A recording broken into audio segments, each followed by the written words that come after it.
Memleketimiz bir şey başkaça olup tüzüle başladı da. Sezilip Bunun arada жақсы болады. Биздики ишеним артып атат. İşte tinch болсо бар жақсы болады. Ең негізі içki дүниебіз таза болсын. Анан баягы көңүл ток болуш керек, адам ток болуш керек. Адам ач болсо, байлыкка да тойбойт, бийликке да тойбойт. Көңүл ток болсо, такасы баары жакшы. Макул, жакшы болот. Рахмат. Саламатсыздарбы, урматтуу депутаттар. Бул маселе боюнча биздин Конституцияда жазылган, мыйзамдарда жазылган функционалдык өз милдеттерибиз бар, ошону аткарып атабыз. Анан эми биздин өмүрүбүзгө коркунуч келет экен, же болбосо жана башка ар түрдүү шултоолор менен отурсак, анда мамлекет өзгөрүү болбойт. Мамлекетибизде эгерде ушуга чейин бизде мына демократиянын аралчасы деп айтып келсек, мындан ары Кудай кааласа мамлекетибизде мыйзамдуулуктун мындай бир жакшы жашоонун, жөнөкөй адамдар жакшы жашоосунун аралчасына айландырышыбыз керек да. Аны үчүн баардыгыбыз аракет кылып атабыз. Биздин кызматкерлерге мен дагы бир жолу сиздердин алдыңызда рахмат айтып кетемин. Себеби мына кечээки эле болгон чоң окуяларда жанагы ОПГ менен уюшка кылмыштуулук менен күрөшүү маалында кызматкерлерге коюлган тапшырмалар так аткарып атышат. Ушунун эле негизинде кечээки күнү мына көптөгөн бүгүнкү күндө бир 200 миллион доллардан ашык акчалай жана имущество түрүндө уже өткүзүп бердик. Мамлекет уже сата баштады. Мына Курмент цементти азыр сатып атабыз. Курмент цемент ошол ОПГлардын колунда болчу. Азыр 5-6 миллион долларга келип атат, жанагы инвестор келип атат. Мына Айпери жанагы Айпери деген чоң ишкана бар, билесиздер. Салан красоту болуп эле ошол жерде бүт бандиттердин баардыгы ушу топтолушуп, ошол жерде бар кылып алышып, ошол жерде бүт өздөрү карап отурушкан. Ошону полностью өкмөткө өткүзүп бердик. Аны дагы бир 20-25 миллион долларга оцен кылып сатып атышат. Ошонун сыңарындай машиналар боюнча алар буланча майда чүйдөлөр көп нерселер бар, айтпай эле коеюн. Мына крупныйлардын бирөөсүн айтып коем, мына Ташкөмүрдө кристалл заводу боюнча. Ташкөмүрдө кристалл заводундагы ошо криминалдар ээлеп алышкан. Чоң ишканалардын бардыгын мамлекеттеги чоң мындай пайда алып келүүчү ишканалардын бардыгында долялары болуп отурушкандагы ээлеп алышкан. Азыр бүт баары мамлекетке алабыз. Мамлекет ошолорду колдонот. Мамлекетке в общей сложности приблизительно на 1,2 миллиард долларов имущественные финансовые средства алып атабыз. Кечээ эле бир чоң ишканадан Көлбаевдин 10 миллион доллар финансысын таап чыктык. Мына кечээ алар чакырып, ошолор өздөрү добровольно өткүзүп беришти. Нак акчасын.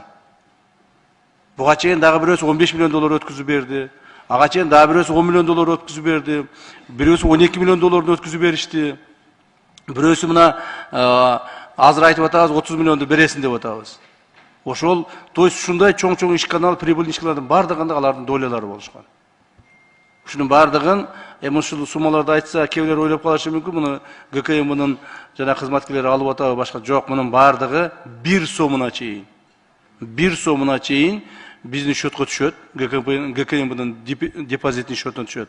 Так, андан кийин президенттин указы менен президенттин став фондуна которулуп берет, же бюджетке которулуп берет. А дальше уже став фондтон президент распоряжение кылат, а бюджеттен болсо өкмөт распоряжение кылат. Ал эми өткүзүп берген имуществолордун түшкөн акчалар аларды уже госимущество аркылуу өкмөткө түшөт дагы, бюджетке түшөт, ал жерден алар распоряжение кылышат. То есть биз ГКМБ ошол кабыл алган, өткүзүп алган имущество финансылардан 1 сом 1 тыйын распоряжение кылбайбыз. Өкмөткө өткүзүп берип эле арашоты менен отурабыз да. Бул бир жагынан жакшы болуп атат. Себеби биздин кызматкерлер дагы биз только ошол кылган ишибиз статистикага жооп беребиз, финансага жооп бербейбиз.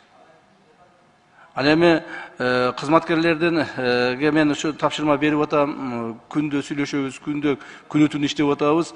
Кызматкерлерге койгон негизги талап ушул, урматтуу депутаттар. Кайтарылып алып аткан суммалардан ОПГ менен, коррупция менен, мамлекет урдаганды кайтарылган суммалардан bir сом акча же bir түймөсүнө тийбегиле деп атам. Bir топчусуна тийбегиле. Так? Кызматкерлер ошону аткарып атышат. Аткарып алган кызматкерлерди жумуштан алып атам. Ачык эле айтайын, мына кече эле күнү.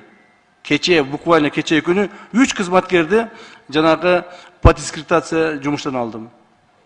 Себеби бирөөсү $28.000 бирөөдөн взятка алып койгон, бирөөсү бирөөгө жардам берип, bir investorдун $82.000 акчасын бирөөгө өткүзүрүп берип койгон. Үчөөнү кызматтан алдым. Бирөөнү кызматтан снимать эттим. Ошолорду башкарып турган менин bir замыма, начальник главного управления, начальник управления үчөөнү выговор бердим.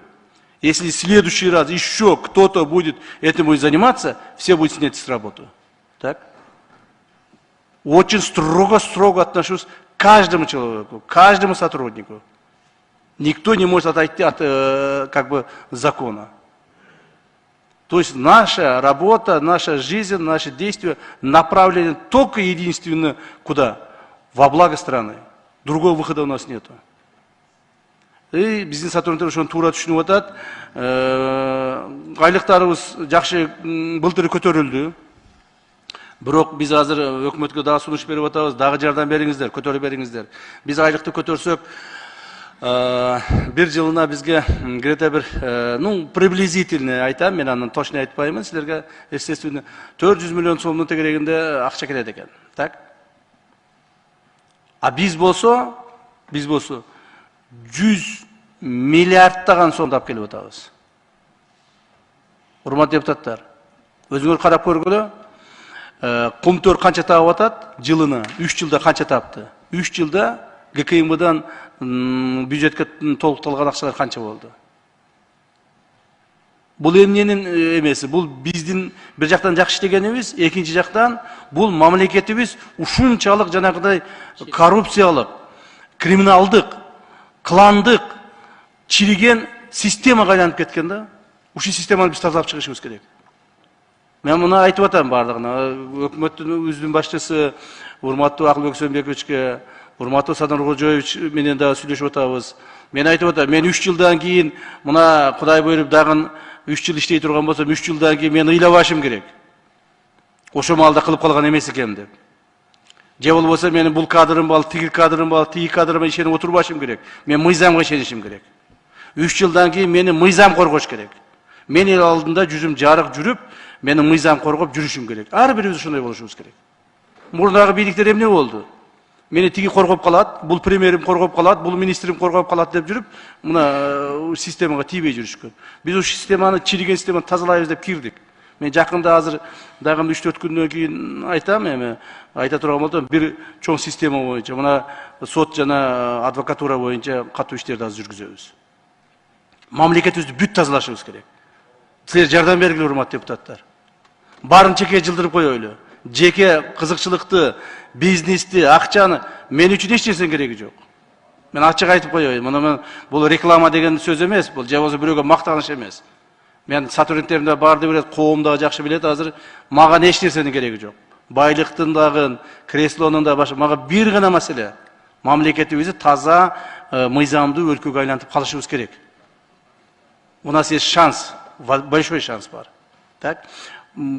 По борьбе с ОПГ еще жестче будет борьба. Вот мен ачык эле ушу трибунадан силерге дагы бир мисалды айтып коеюн. Мына бүгүн азыр Женганы алдырып атамын эмеден, тегеле Оштон. Он при всех признавал тем, что он отказывается от воровской идеи. Нет, он не отказался. Бул эмеге экранга айтып коюп, он продолжает. Я сделаю так, что он не продолжал. Я сделаю так, что он никогда не стал дальше лидером ОПГ, что бы это ни стоило. И каждому это относится. Экраннан айтып коюшу эле, болду биз идеядан кайттык, болду, бүттү, эми деп коюшуп, кайрадан вот этим заниматься. Это заниматься не будут теперь. Я как обещал, в нашей стране ОПГ не будет. Так, в нашей стране кто-то кого-то накладывает какими-то дополнительными грузами, никто не будет. Спокойно. Предпринимательдерибиз спокойно жашашат, спокойно иштешет, өздөрүн тапкан жасашат, мамлекетке налог төлөйт, мыйзам чегинде жашашат. Болду. Могул жердеги крупный ресторандар, крупный ишканалар бүт бардыгы дан төлөп турушкан. Муну биз билгенбиз, туура. Эмне үчүн ушуга чейин чечим кабыл албадыңар дейсиңер. Билгенбиз, бирок убакыт эми келди.